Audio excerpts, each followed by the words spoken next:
Look at this map here. This map shows the strategic nodes of South America, and they are the ones that define the future, the present, and the past of the history of South America, basically. And in the case of Brazil, we have 5 strategic nodes that define Brazilian geopolitics. So if you want to understand the geopolitics of Brazil, you need to understand these strategic nodes because it's the most basic, most essential, most fundamental part. It's the starting point for you to understand the geopolitics of Brazil.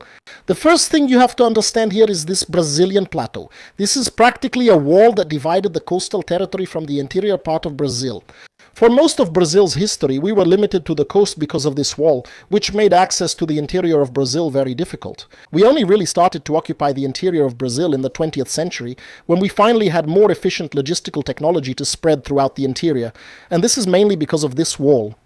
In strategic terms, we can also see that it serves as a barrier to prevent invasions from the coast. This geographic wall goes from about halfway through Bahia and extends to around the region of Santa Catarina. The other important strategic node is Marajó, and we control that one. Thanks to the control of Marajó, we control the entire Amazon basin in the north of the South American continent. The other one is here, the La Plata Basin, which is not in Brazilian territory, but it could be. Unfortunately, in the 19th century, we chose not to annex Uruguay, and with that, we lost control of the mouth of the La Plata Basin. If we controlled the La Plata Basin, we would be able to impose very favorable conditions for ourselves on Argentina and Paraguay.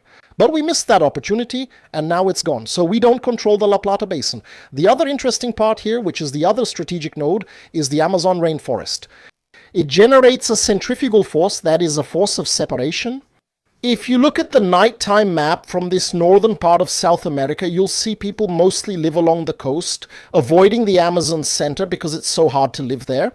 So it generates a separating force, driving peoples apart. It's no coincidence that we've had very few wars and conflicts and almost no territorial disputes here, because it's a force that separates nations. To the south, we have the Pampas. Unlike the Amazon rainforest, which is a strategic node of separation, here it's a strategic node that links regions. So to the north, it's a centrifugal force. Here it's a centripetal force, in other words, a force that unites. And it's no coincidence that it's right here, with the Pampas linking Brazil, Uruguay, and Argentina, and also in a way having access to Paraguay. We had the biggest war we've ever seen here in South America, which was the Paraguayan War. Additionally, several territorial tensions arose that didn't become actual conflicts, but that's when things got really intense. Because the southern half of South America has this centripetal force, while the northern half of South America has a centrifugal force. So these 5 nodes are basically what you need to understand about Brazil's geopolitics. That's not all, but this is the starting point you need to keep in mind to understand Brazil's geopolitics.